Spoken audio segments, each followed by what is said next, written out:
Hello friends, welcome to export import learning channel. और आज के सेशन में हम समझेंगे what is currency risk in the import export. तो जब भी हम इंपोर्ट और एक्सपोर्ट का बिजनेस स्टार्ट करते हैं, there is a very great factor which affect the international business is called the currency risk. So एक एग्जांपल के थ्रू अगर समझते हैं हम, तो देख लेते हैं कि ये करेंसी रिस्क होता क्या है। ठीक है, फॉर एग्जांपल आपने कोई एक्सपोर्ट करना है, कोई मोबाइल एक्सपोर्ट करना चाह रहे हो या कोई भी चीज आप एक्सपोर्ट करना चाहते हो। So first we will prepare the commercial invoice, okay, in respective currency. Okay, so for that what we have to do, first we will check कि उस एक्चुअल प्राइस क्या है उस प्रोडक्ट की। फॉर एग्जांपल उस प्रोडक्ट की जो prices हैं वो है $500। ठीक है, 500 रुपीज, ओके सॉरी, 500 रुपीज है। आप उस पे 5% मार्जिन बनाते हो, 10% मार्जिन, तो वो बन जाएगा आपका 50 रुपीज। ओके, तो इसमें आपके 50 रुपीज में आपको सारी चीजें देखनी है, आपका labour, services, packing, hacking, transportation, जो भी आपका आ गया 5, या इसको बढ़ा भी सकते हो आपके एज पर रिक्वायरमेंट। तो ऐसे करके आपकी जो प्रोडक्ट की वैल्यू हो गई वो हो गई 550। ओके, 550 प्रोडक्ट आपकी हो गई वैल्यू। अब हमें यहाँ पे ये देखना है कि इस 550 रुपीज के प्रोडक्ट को हम एक्सपोर्ट कर रहे हैं। ठीक है, तो किस करेंसी में, किस कंट्री को कर रहे हैं। जैसे यूएस को कर रहे हैं, यूएस डॉलर में कर रहे हैं, तो क्या करेंगे हम, 550 को क्या करेंगे हम,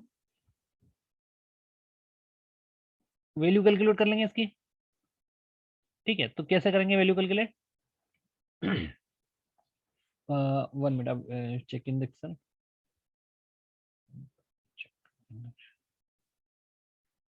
for that what we will do, we will next pricing. Okay, pricing के लिए what is the step, just like A,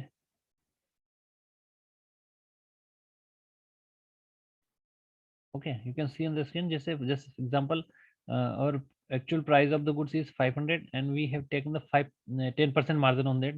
So what we will do, 10% margin. Okay,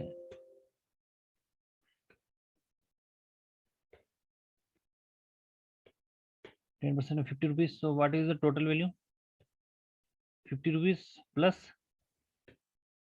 500 rupees. So the value is,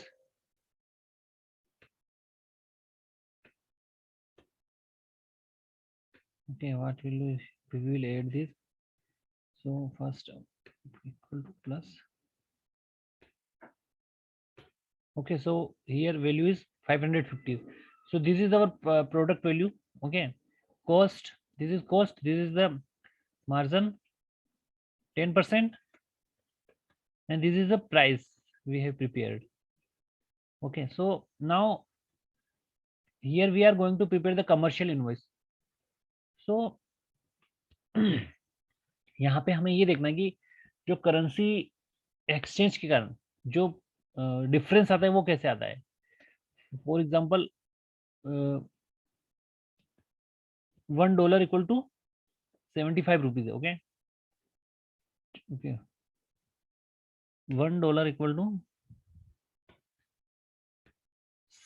75 rupees. Okay, तो यहाँ पे what we will do, हमें ये जो bill करना है वो किस में करना है, डॉलर में करना है। So we will divide it by 75। Okay, so कितनी वैल्यू आई, $7.33।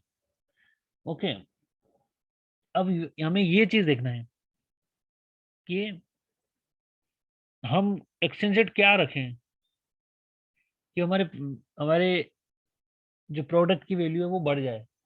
अगर हम इसको ज्यादा रखते हैं, जैसे 76 रखा, तो और कम होगी, क्योंकि ये डिवाइड होकर डॉलर कम बनता जाएगा। बट जब एक्चुअल प्राइस हमारे पास आएगी, चाहे हम इसको कितना भी बना दें, ठीक है, जैसे हमारी ये 550 प्रोडक्ट की वैल्यू हो गई और हमने इसको 100 यूनिट एक्सपोर्ट करें तो 100 का मल्टीप्लाई कर देंगे, जैसे 100 यूनिट किया तो हमारे पास 733 डॉलर का एक इन्वॉइस बन गया। ओके, अब हमें ये देखना है कि when we export this product, ठीक है, हम इस गुड्स को जब एक्सपोर्ट करेंगे, ठीक है, तो क्या वैल्यू आएगी। हम अपने कस्टम को डिक्लेयर कर रहे हैं कि हमारी जो गुड्स की वैल्यू आईएनआर में इतनी है, ओके, और डॉलर में इतनी। ऐसा कमर्शियल इनवॉइस हम कस्टम को शिपिंग बिल में मेंशन करके फाइल कर देते हैं। अब क्या होगा, जब एक्सपोर्ट हो जाएगा उसके रिस्पेक्ट में जब पेमेंट आएगी, तो उस टाइम एक्सचेंज रेट क्या होगा, वी डोंट नो। सो ये प्राइजेस फ्लक्चुएट हो सकते हैं उस टाइम। जैसे हमने एक्सपोर्ट किया उस टाइम 75 था ये, ओके, लेकिन ये जब हमारा जो पेमेंट आई, एक हो सकता है 1 महीने बाद पेमेंट आए या 30 दिन बाद, 60 डेज बाद पेमेंट आए, तो उस टाइम थोड़ा एक्सचेंज रेट जैसे 73 हो गया, तो ये वैल्यू चेंज हो गई है। कितनी चेंज हो गई, $753 हो गया। ओके, सो यहाँ पे 75 में अगर हम कर रहे थे तो हमें 733 था, ओके, और हमने 73 के किया था, for example just like 733, okay, 733 है। अगर हम इसको 73 से, उस टाइम एक्सचेंज रेट अगर 73 हो गया तो ये हो जाएगा 753। मतलब कि अगर एक्सचेंज रेट कम होगा तो हमारा जो डॉलर है वो बढ़ रहा है, ओके, बट डॉलर बढ़ने से भी हमें यहाँ पे बेनिफिट नहीं है। हमारे जो डॉलर अगर 753 उस टाइम आए, तो उस टाइम एक्सचेंज रेट क्या चल रहा है वो हम देख लेते हैं। जैसे for example we will multiply this and into this, okay, 1 minute, just like we multiply this and this, okay. For example 72 73 का रेट है, तो आपके आएंगे 55,000। अगर 75 का एक्सचेंज रेट है तो आएंगे आपको 56,000। तो जब वैल्यू बढ़ रही है, एक्सचेंज रेट बढ़ रहा है, तो जो करेंसी हमें आएगी उसका प्राइसेस बढ़ता जाएगा। जैसे ये वैल्यू 75 पे अगर 80,000 हो गया, तो ये 56 से कितने हो जाएंगे, 60,000 हो जाएंगे, मतलब 5,000 का आपको फायदा मिलेगा।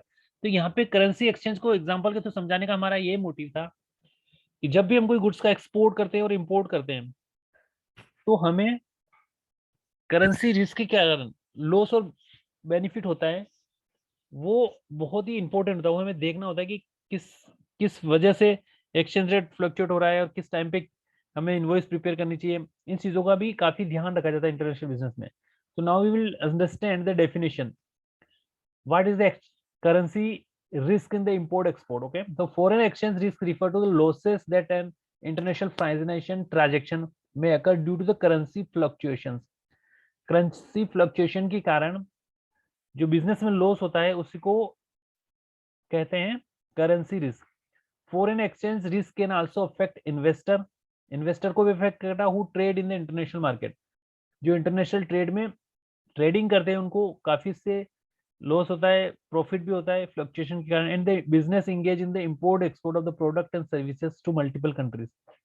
ठीक है, तो मल्टीपल कंट्रीज में जो भी इंपोर्ट एक्सपोर्ट हो रहा है, जबकि अभी जिस टाइम अभी करेंसी रेमिटेंस होगी उस टाइम क्या एक्सचेंज रेट है, उस पर आपका डिपेंड करता है कि कितने आईएनआर उस डॉलर के रिस्पेक्ट में आपको मिलेंगे, जो आपने अभी एग्जांपल के थ्रू समझा।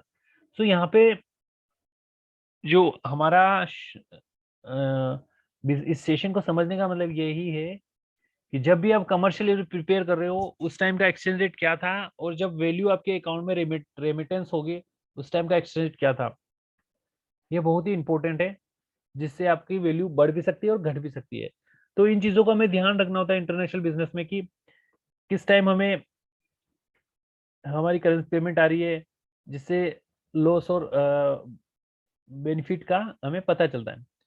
ठीक है, तो यहाँ पे इंपॉर्टेंट चीज यही है कि जब भी इंटरनेशनल ट्रांजैक्शन होती है तो एक्सचेंज रेट और करेंसी फ्लक्चुएशंस के कारण हमारी पेमेंट्स में उतार चढ़ाव आते हैं, कम भी हो सकती है, ज्यादा हो सकती है।